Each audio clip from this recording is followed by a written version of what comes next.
తెనాలి నియోజకవర్గ కాంగ్రెస్ పార్టీ అభ్యర్థిగా Tenali sub collector office లో షేక్ బషీద్ నామినేషన్ దాఖలు చేశారు. అనంతరం ఆయన మీడియాతో మాట్లాడుతూ చిత్ర నిర్మాణ రంగంలో నాకు చాలా అనుభవం ఉందని, నేను నిర్మాతగా అనేక సినిమాలు తీశాను. వయసు షర్మిల ఆశయాలకు ఆమె ఆంధ్రప్రదేశ్ ప్రజల కోసం పడుతున్న శ్రమను చూసి కాంగ్రెస్ పార్టీలో చేరినట్లు తెలియజేశారు. ఆమె పిలుపు మేరకు తెనాలి నియోజకవర్గం నుంచి కాంగ్రెస్ అభ్యర్థిగా పోటీ చేస్తున్న, అందుకే తెనాలి నియోజకవర్గ ప్రజలందరూ కాంగ్రెస్ పార్టీకి ఓటు వేసి అత్యధిక మెజారిటీతో గెలిపించాలని కోరారు.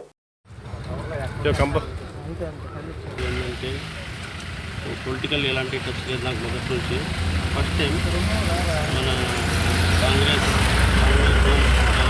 వేణుగోపాల్ గారు, రాజీవ్ గాంధీ గారికి, అండ్ సోనియమ్మ గారికి, ప్రియాంక గాంధీ గారికి అందరికీ నా హృదయపూర్వక ధన్యవాదాలు. సేమ్ టైం ముఖ్యంగా మన షర్మిలమ్మ గారికి, వైఎస్ రాజశేఖర గారి ముద్దుబిడ్డ షర్మిలమ్మ గారికి హృదయపూర్వక ధన్యవాదాలు. నేను చూస్తున్నాను ఒక 1 వీక్ అక్కడ నేను పులివెందుల అండ్ మన కడప వెళ్ళాను లాస్ట్ టైం. నేను హార్ట్ఫుల్గా ఓపెన్గా చెప్పేది ఏంటంటే, ఓన్లీ క్యారవాన్ దిగటం, నైట్లో మన క్యారవాన్లో క్యాంపింగ్ చేయటం, ఎండలో ఎర్రటి ఎండలో అక్కడ 42 డిగ్రీ ఉంది, 40 డిగ్రీ ఉంది, అలా తిరుగుతూ తన కష్టం చూసి అసలు నాకు ఏమనిపించిందంటే, ఇలా కూడా పొలిటికల్లో కష్టపడతారా? నిజంగా నేను ఎలాంటి ఇది లేకుండా చెప్తున్నాను. మనమందరం నిజంగా ఒక మార్పు రావాలి అంటే కాంగ్రెస్ రావాలి. It is clear cut. రెండోది, నేను ఎన్నిసార్లు చెప్తున్నా, మన వైఎస్ రాజశేఖర రెడ్డి గారి పాలన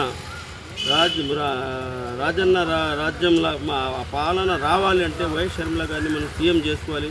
మన ఆంధ్రప్రదేశ్ ముఖ్యమంత్రిగా వైఎస్ షర్మిల గారిని చూడాలనుకుంటున్నాను. ముఖ్యంగా మన కాంగ్రెస్ పెద్దలకి వైఎస్ షర్మిలమ్మ గారి నాయకత్వంలో మేము పనిచేస్తాము. కాంగ్రెస్ రాజీవ్ గాంధీ, రాహుల్ గాంధీ గారు, సోనియమ్మ గారు, కేసీ వేణుగోపాల్ గారు, మల్లికార్జున ఖర్గే గారు అందరికీ నా ధన్యవాదాలు తెలుపుకుంటూ, మీరు దయచేసి తెనాలి నియోజకవర్గంలో మాత్రం ఫస్ట్ గెలిపించడం, అలానే ఆంధ్రప్రదేశ్ మొత్తం కాంగ్రెస్కి ఓటేసి గెలిపించాల్సి, మార్పు రావాలి అంటే కాంగ్రెస్ రావాల్సిందే. నేను మనస్ఫూర్తిగా అందరూ నన్ను ఆశీర్వదించండి, గెలిపించండి. Thank you so much.